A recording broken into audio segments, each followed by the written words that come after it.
Hello students, good morning to all of you. I am Karamveer Yadav sir, physics faculty. Dear student, in our today topic we discuss about rocket propulsion or we can say that concept of variable mass. बेटे सबसे important concept है, बहुत अच्छा concept है, interesting concept है. ठीक है, आप लोग देखते हैं भाई जो रॉकेट है वो स्पेस में कैसे जाते हैं. ठीक है, तो बेटे उसके बारे में आज हम डिस्कस करने जा रहे हैं. ठीक है, तो सबसे पहले आप हेडिंग बना लीजिए, concept of variable mass. concept of variable mass. तो बेटे इसी का सेकंड नेम है रॉकेट प्रोपल्सन. Rocket propulsion. ठीक है, तो बेटे अच्छे से समझना है, बहुत अच्छा टॉपिक है, नाम से क्लियर हो रहा है भाई रॉकेट का प्रोपल्सन. रॉकेट को उड़ाएंगे आज आप लोग. ठीक है, तो बेटे स्पेस में कोई भी रॉकेट कैसे जाता है, किस स्पीड से जाएगा, कितना फोर्स एक्सर्ट करेगा, ये सब हम यहाँ से फाइंड आउट करने वाले हैं. ठीक है, तो सबसे पहले हम कुछ बेसिक्स कंडीशंस बना लेते हैं रॉकेट के. ठीक है, तो आपको चीजों को अच्छे से समझना है बेटे, अभी लिखना स्टार्ट नहीं करना है, पूरा फोकस बोर्ड पे रखे. तो हम कुछ सिचुएशंस यहाँ पे बना लेते हैं. ठीक है, तो देखो सिचुएशन अपने पास ये होंगे.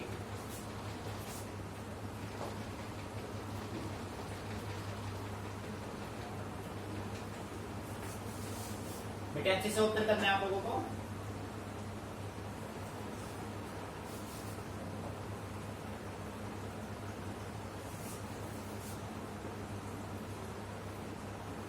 ठीक है, एक कंडीशन ये हो गया, दूसरा कंडीशन आपके पास ये हो गया,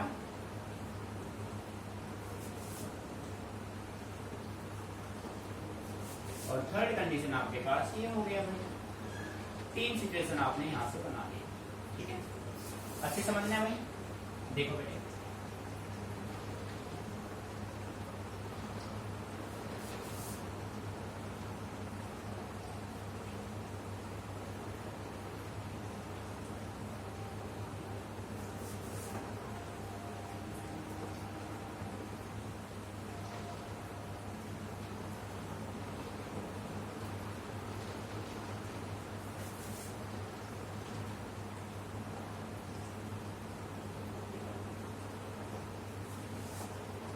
ध्यान से, पेशेंस से, पूरा फोकस बोर्ड पे. ठीक है बेटे, ये देखो जी अपने पास हो गए rocket.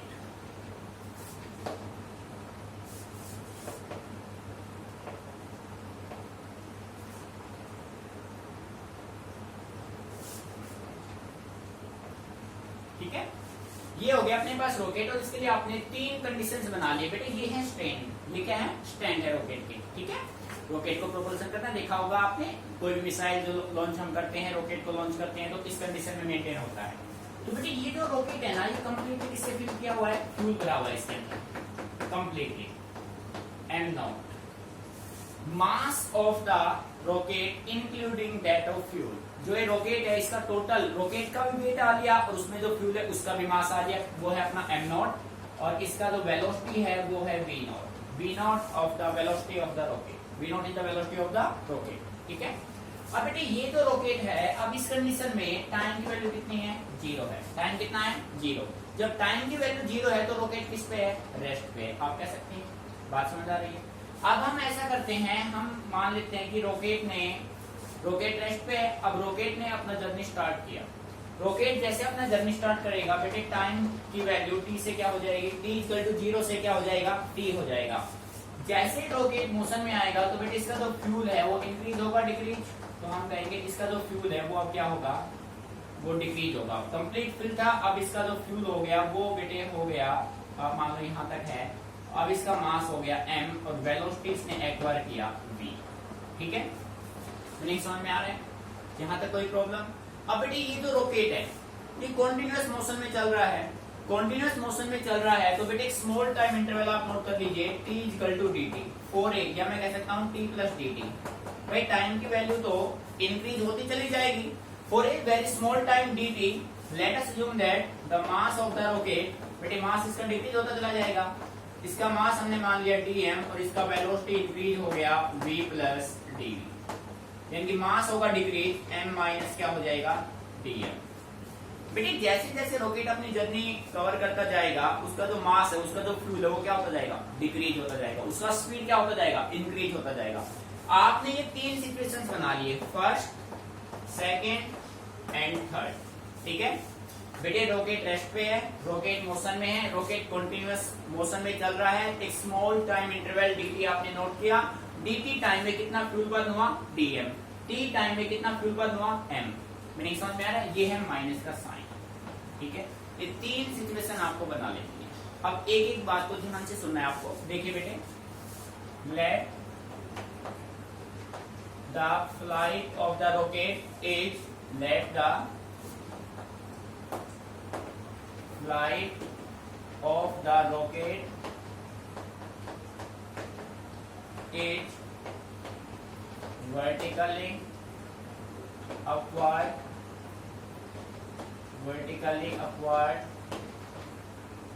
from the surface of earth,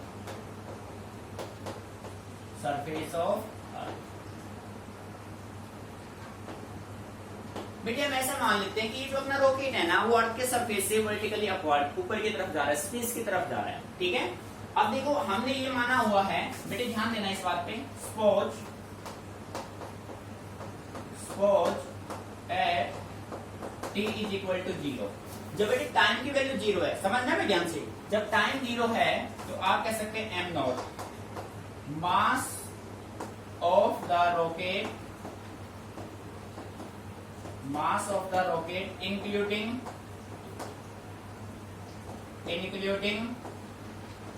that of fuel। बेटे इसका मतलब ये है कि जो m नॉट है ना, वो रिप्रेजेंट करता है इस कंप्लीट रॉकेट के मास को, और जिसमें फ्यूल फिल है, यानी कि फ्यूल प्लस रॉकेट दोनों का मास जो होगा वो अपने पास क्या होगा, m नॉट। मीनिंग समझ में आ रहा है, t नॉट टाइम पे फर्स्ट कंडीशन आप इसको मान लो, v यहाँ पे v नॉट क्या है बेटे, v not initial velocity of rocket at rest. बेटे जब भी रॉकेट अपना रेस्ट पे है तो उसका वेलोसिटी कितना है, v नॉट, यानी कि अभी रेस्ट पे ही है भाई रॉकेट। अब हम मान लेते हैं कि रॉकेट मोशन में आ गया, तो कंडीशन चेंज हो गया। तो केस नंबर 2 आपने बनाया, at t is equal to t। बेटे जब ये रॉकेट मोशन में आएगा तो ये फ्यूल बर्निंग स्टार्ट होगा, फ्यूल बर्न होगा तो यहां से निकलेंगे एग्जॉस्ट गैसेस, यहां से क्या निकलेंगे, एग्जॉस्ट गैसेस, और एग्जॉस्ट गैसेस का भी अपना कुछ वेलोसिटी होगा, वो होगा vg। क्या होगा, vg। बेटे रॉकेट जाएगा अपवर्ड में और गैसेस आएंगे डाउनवर्ड में, ये हैं आपके एग्जॉस्ट गैसेस। मीनिंग समझ में आ रहा है, ठीक है, कंडीशन क्लियर। भाई रॉकेट अपवर्ड जाएगा तो गैसेस बैकवर्ड में आएंगे। ठीक है, तो कंडीशन जब टाइम t पे आ गया तो बेटे m, जब ये रॉकेट मोशन में आएगा तो इसका जो फ्यूल है वो बर्न होगा, फ्यूल बर्न होगा तो मैं कह सकता हूं मास ऑफ द रॉकेट लेफ्ट। बेटे मीनिंग आ रहा है समझ में, ठीक है, मास ऑफ द रॉकेट लेफ्ट, इसका मीनिंग क्या है, इसका मीनिंग ये है कि जब अपना रॉकेट मोशन में आया तो उसका कुछ फ्यूल बर्न हो गया, और बर्न होने के बाद जो फ्यूल बचा बेटे वो क्या है, m है, यानी कि रॉकेट और फ्यूल का मास m। ऐसे आप कह सकते हैं v, velocity acquired by the rocket, velocity acquired by the rocket. बेटे दोनों कंडीशन क्लियर हो गई, फर्स्ट कंडीशन और ये आपका सेकंड कंडीशन, दोनों क्लियर हो गए भाई। ठीक है, जब टाइम 0 है तो m नॉट है मास of the rocket including that of fuel, rocket plus fuel दोनों का जो मास है वो बेटे कितना है, m not. v not initial velocity है रॉकेट का, जब रॉकेट अपना किस पे है, रेस्ट पे है। जब रॉकेट रेस्ट पे है तो वही एग्जॉस्ट गैसेस नहीं निकलेगा। ठीक है, अच्छा बेटे सेकंड कंडीशन में अब आपने मान लिया कि t टाइम 0 से कितना हो गया, t, तो बेटे रॉकेट आ गया मोशन में और यहां से निकलेंगे एग्जॉस्ट गैसेस, और vg है एग्जॉस्ट गैसेस का स्पीड। तो यहां पे मैं नोट कर देता हूं vg, स्पीड या वेलोसिटी ऑफ एग्जॉस्ट गैसेस,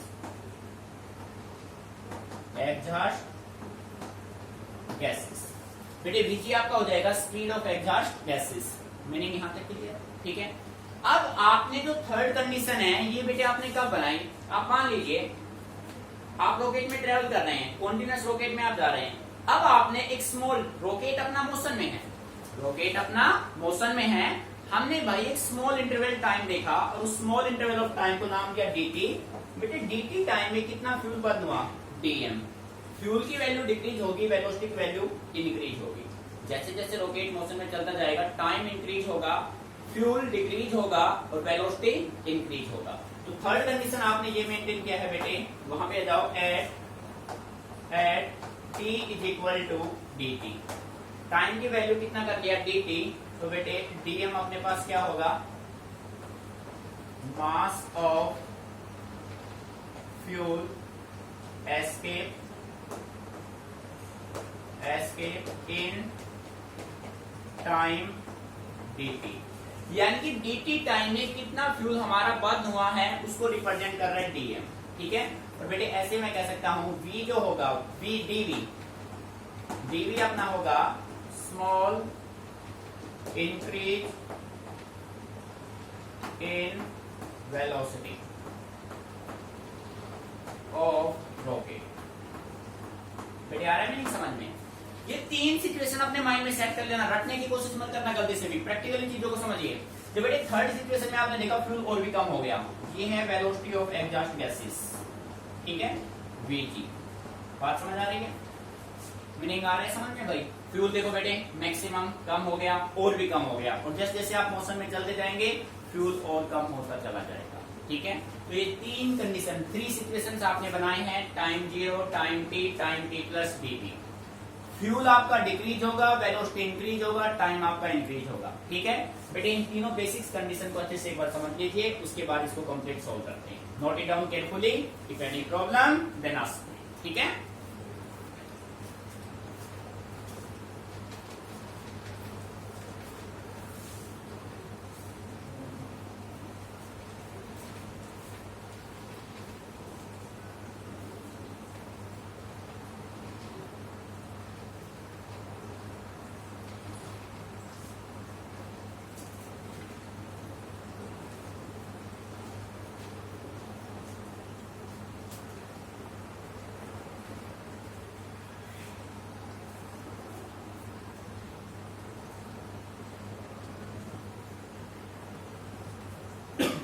बेटे आप देखो इन तीनों में से मुझे जो सबसे ज्यादा यूज करना है वो अपना थर्ड केस यूज करना है। तो यहां से मैं इसको रफ कर रहा हूं, अपना कंप्लीट फोकस आप बोर्ड पे रखिए, आप पेन स्टॉप कर दीजिए बिल्कुल। देखो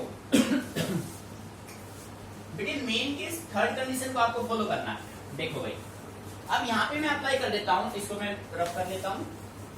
ठीक है, मेन कंडीशन इसको मैं फॉलो कर रहा हूँ, क्लियर? तो मैंने यहाँ पे यूज किया according to law of conservation of linear momentum।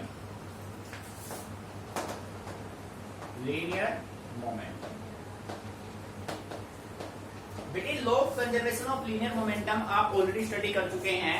सो जो अपना रॉकेट है, रॉकेट का जो फ्लाइट है वो किसके प्रिंसिपल पे काम करता है? Law of conservation of linear momentum पे। ठीक है, तो बेटे टोटल जो लीनियर मोमेंटम होगा, तो मोमेंटम किसी भी बॉडी का क्या होता है? mv। इस स्टेप को अच्छे से समझ लेना बेटे, इंपोर्टेंट स्टेप है ये। मोमेंटम होता है mv। तो अब देखो बेटे मास हो गया m माइनस dm, वेलोसिटी हो गया v प्लस dv। ये है अपवर्ड कंडीशन में। मास हो गया dm और वेलोसिटी क्या है? vg। ये है डाउनवर्ड कंडीशन में। तो आप ये कह सकते हैं m माइनस dm। मास हो गया बेटे, मास हो गया, और वेलोसिटी कितना है? v plus dv। Dear student, mass into velocity is equal to momentum. बेटे प्लस में देखो ये तो अपवर्ड डायरेक्शन का है, जैसे जैसे फ्यूल बर्न होगा कुछ एग्जॉस्ट गैसेस निकलेंगे, उन एग्जॉस्ट गैसेस का मास है dm और उन एग्जॉस्ट गैसेस का स्पीड है vg। तो आप कह सकते हैं dm और माइनस का vg, मास इंटू वेलोसिटी। बेटे यहाँ पे जो नेगेटिव साइन है ना, ये नेगेटिव साइन रिप्रेजेंट करता है opposite direction of motion of exhaust gases. Rocket का मूवमेंट है अपवर्ड डायरेक्शन में और एग्जॉस्ट गैसेस का मूवमेंट है डाउनवर्ड में, दोनों के सेंस अपोजिट, तो आपने साइन यूज किया नेगेटिव। ठीक है बेटे, आप देखो m b as it is. बेटे एम को मल्टीप्लाई किया मैंने बी से, एम बी बन गया, ठीक है, एम बी। अब मैंने क्या किया, फिर मैंने एम को मल्टीप्लाई किया डीवी से, एम इंटू डीवी।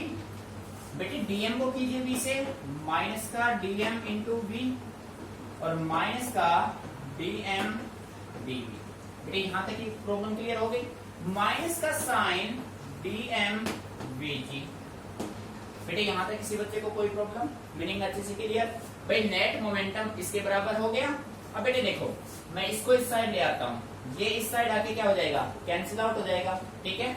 अब देखो बेटे डीएम और डीवी कैसे क्वांटिटी है, वेरी स्मॉल, ठीक है। H dm and dv are very small, so their product is negligible। बेटे ध्यान दीजिए, इंपोर्टेंट कंसेप्ट है। डीएम और dv very small physical quantity है, तो इनका जो प्रोडक्ट होगा उसको हम क्या मान ले, नेग्लिजिबल, जीरो मान लेते हैं। तो इनको जीरो मानेंगे तो बेटे ये एम बी इधर रख के देखो, ध्यान देना, एम बी, इस एम बी को मैं इस साइड ले आया, एम बी, ठीक है, is equal to m d we.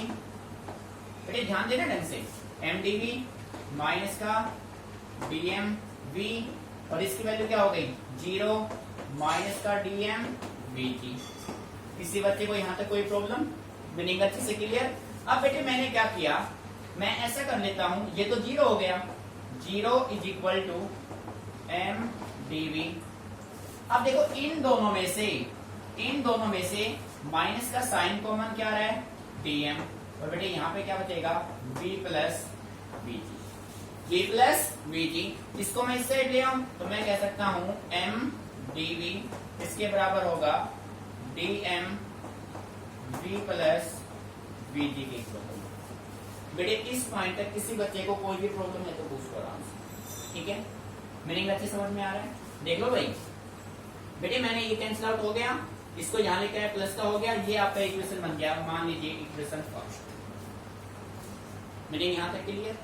ये भी स्टेप ध्यान रखना है कि डीएम और डीवी का प्रोडक्ट नेग्लिजिबल कैसे होगा, ठीक है। मान लिया हमने कि दोनों वेरी स्मॉल फिजिकल क्वांटिटी है तो उनका प्रोडक्ट क्या होगा, जीरो होगा। यहां तक करने के बाद बेटे अब मैं अपनी तरफ से मान लेता हूं that u, let u be the velocity, u क्या है, velocity of exhaust gases with respect to rocket, ठीक है। बेटे मैंने मान लिया यू क्या है, वेलोसिटी ऑफ एग्जॉस्ट गैसेस किसके रेस्पेक्ट में, रॉकेट। तो आप कह सकते हैं कि v प्लस वी जी किसके बराबर हो जाएगा, माइनस यू के।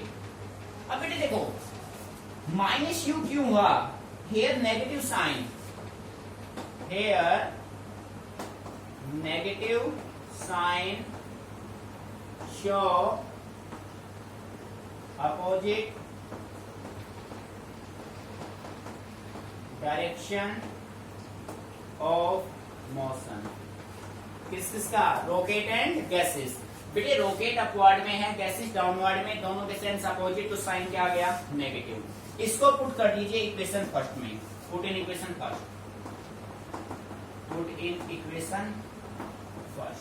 फर्स्ट में पुट करेंगे तो बेटे अपने पास रिजल्ट क्या आएगा। देखो भाई अब मैं इस डायग्राम को रफ कर रहा हूं, डायग्राम का काम हम कर चुके हैं कंप्लीटली। देखो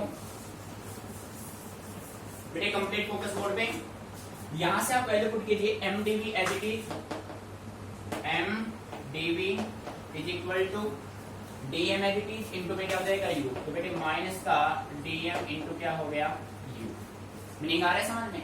अब मैं ऐसा कर लेता हूं, यहां से इस m को डिवाइड कर दो तो बेटे dv इसके बराबर हो गया minus u dm upon m।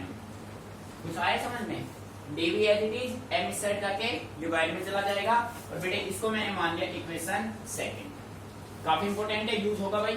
First है ना, सेकंड अपने पास हो गया, यहां तक कोई प्रॉब्लम नहीं है ना। अब आप देखो नाउ बेटे समझना है ध्यान से। Now at t is equal to 0, बेटे जब टाइम 0 है, टाइम 0 है तो m की वैल्यू कितनी है, m नॉट, v की वैल्यू कितनी है, v नॉट। आ रहा है समझ में? आपने फर्स्ट डायग्राम में देखा था जब टाइम 0 था तो m की वैल्यू m नॉट थी, v की वैल्यू v नॉट थी, एंड एट जब टाइम की वैल्यू t हो गई तो बेटे m की वैल्यू m हो गई और v की वैल्यू क्या हो गई, v हो गई। सेकंड डायग्राम में आपने देखा था जब टाइम 0 है m m नॉट है, v v नॉट है, जब टाइम t है m m है, v v है। Now integrate, now integrate equation second with proper limits. ठीक है बेटे, अब हम सेकंड इक्वेशन को प्रॉपर लिमिट में क्या कर देंगे, इंटीग्रेट कर देंगे भाई। देखो इंटीग्रेट करेंगे dv को, लिमिट होगा इनिशियल वेलोसिटी v नॉट से v minus u constant 1 by m into dm, और बेटे m क्या था, m नॉट से m। मीनिंग समझ में आ रहा है भाई? किसी बच्चे को कोई डाउट? ठीक है बेटे, अब देखो dv का इंटीग्रेशन होता है v, लिमिट अप्लाई करेंगे v नॉट से v is equal to minus का u, बेटे 1 अपॉन m इंटू dm। हमने इंटीग्रेशन में आपको काइनेमेटिक्स में जब हमने पार्ट 5 किया था, काइनेमेटिक्स का लेक्चर नंबर 5 में हमने डिफरेंशिएशन इंटीग्रेशन आपको कराई, बेटे उसमें चेक करना 1 अपॉन x इंटू dx का इंटीग्रेशन था log e x, तो उसी तरीके से मैं कह सकता हूं 1 अपॉन m इंटू dm का इंटीग्रेशन होगा log e m, log e m। Limit apply करेंगे ऐसे m नॉट से m। ठीक है बेटे, आ रहा मीनिंग समझ में? अब आप लिमिट अप्लाई कर दीजिए, लिमिट अप्लाई होंगे upper limit minus lower limit, v minus v not, ये सोल्व हो गया। माइनस का u as it is, log e m minus log e m not. बेटे यहां तक आ रहा है समझ में? अब बेटे ये एक फॉर्मूला बन गया, ध्यान से समझना है, पूरा फोकस बोर्ड पे। ये एक फॉर्मूला बन गया log m बाय n का। बेटे log m बाय n होता है log m minus log n, तो आप कह सकते हैं v minus v not is equal to minus u। इसको सोल्व करेंगे तो बेटे फॉर्मूला बनेगा log e m upon m not. ठीक है, मीनिंग आ रहा है समझ में? क्लियर? तो बेटे अब मैं ये कह सकता हूं, यहां से देखो ये सब करने के बाद बेटे ये नेगेटिव साइन ओनली किसको रिप्रेजेंट कर रहा था, डायरेक्शन को। ठीक है, तो यहां से ये v नॉट उधर जाएगा तो v की वैल्यू क्या हो जाएगी, v not minus u log e m upon m not. यहां तक एक बार नोट कर लीजिए, फिर आगे चलते हैं। बेटे एक एक पॉइंट को अच्छे से समझ के करना है, कोई भी पॉइंट समझ नहीं आए तो आप मेरे से पूछ लीजिए, पर रटना नहीं है, गलत नहीं करना है कुछ भी। ठीक है,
बेटे यहां तक कर लिया। ठीक है, अब देखो इस साइड को मैं रफ कर रहा हूं, अच्छे समझ में आपको, ध्यान दीजिए।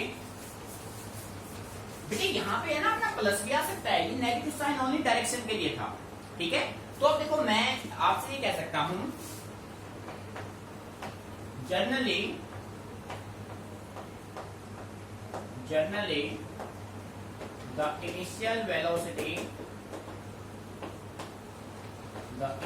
वेलोसिटी कौन सा है भाई, v not is 0 at t is equal to 0। बेटे जब टाइम 0 है तो इनिशियल वेलोसिटी v नॉट अपना क्या होगा, 0 होगा। तो आप कह सकते हैं v is equal to v naught की value 0 minus u log e m by m not. बेटे आ रहा है मेरी समझ में, ठीक है। अब देखो बेटे, मैं इसको थोड़ा रिवर्स करना चाहूं, ये मेरे पास आ गया v इक्वल टू माइनस का u log e m by m not, ठीक है।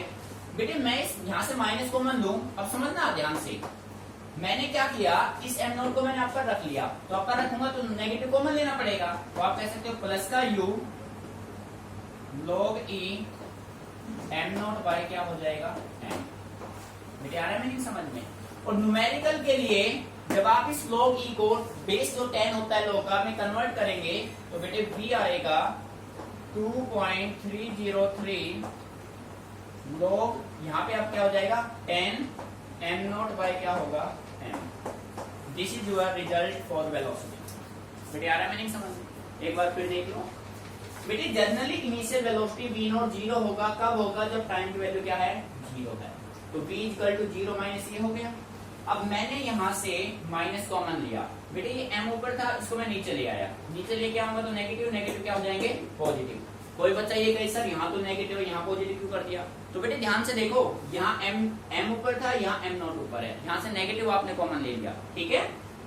फिर कोई बच्चा कहे सर 2.303 कहां से आ गया, तो बेटे मैं ये कहूंगा कि जब आप log e नेचुरल log को log 10 में कन्वर्ट करेंगे तो उसको किससे मल्टीप्लाई करना होगा 2.303 से, ठीक है। ये आ गया वेलोसिटी। तो बेटे अब हमें फाइंड आउट करना है thrust on the rocket means force, ठीक है। पहले इसको नोट कर लीजिए।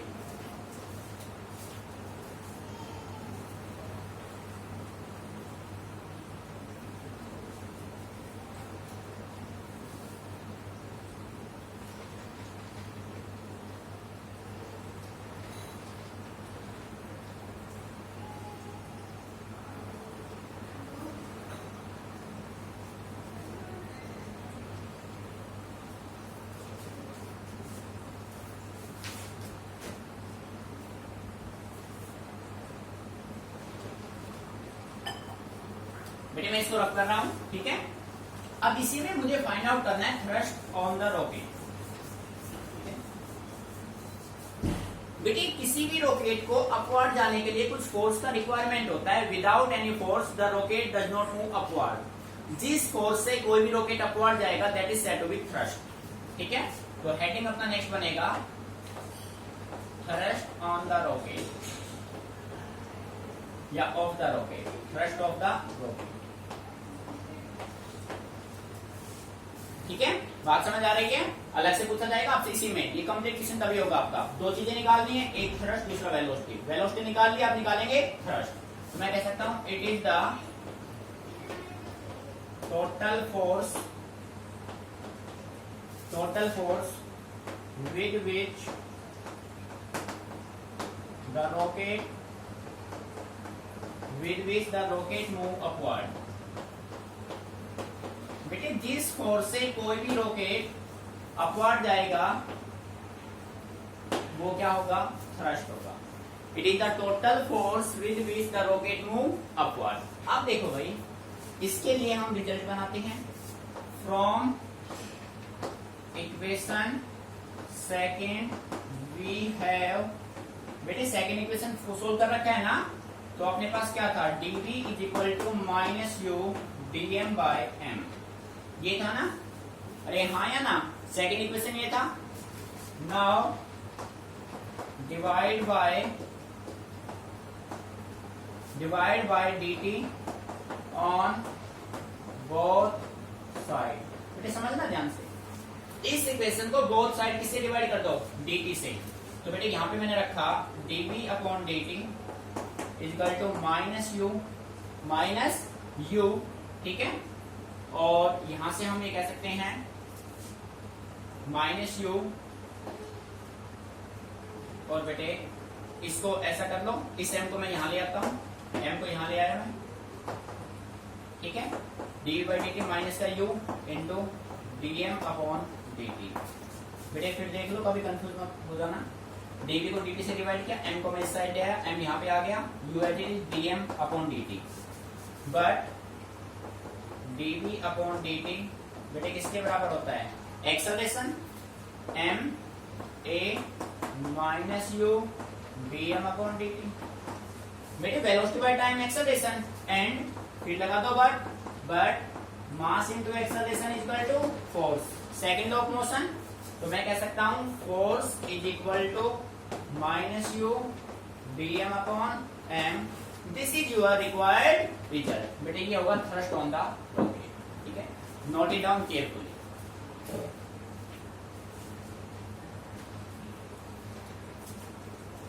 बेटे थ्रस्ट को मैं एक बार फिर एक्सप्लेन कर देता हूं कैसे आया, ध्यान दीजिए पूरा।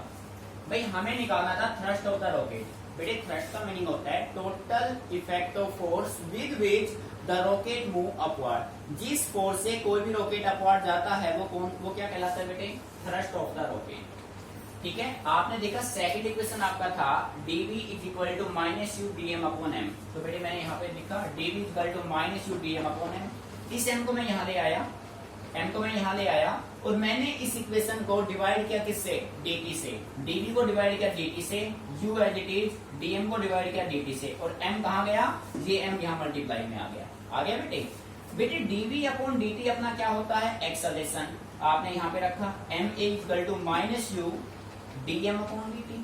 अब प्यारे बच्चों आप जानते हैं mass into acceleration, second law of Newton ने क्या कहा था कि मास इनटू एक्सेलरेशन किसके बराबर होगा? फोर्स के। तो बेटे फोर्स किसके बराबर आ गया? Minus u dm upon m। और बेटे इस तरीके से आप न्यूमेरिकल को इजीली सोल्व कर पाएंगे। ये दोनों रिजल्ट माइंड में रखना, velocity of rocket and thrust of the rocket. किस स्पीड से रॉकेट जा रहा है और कितना फोर्स वो यूज कर रहा है, ठीक है।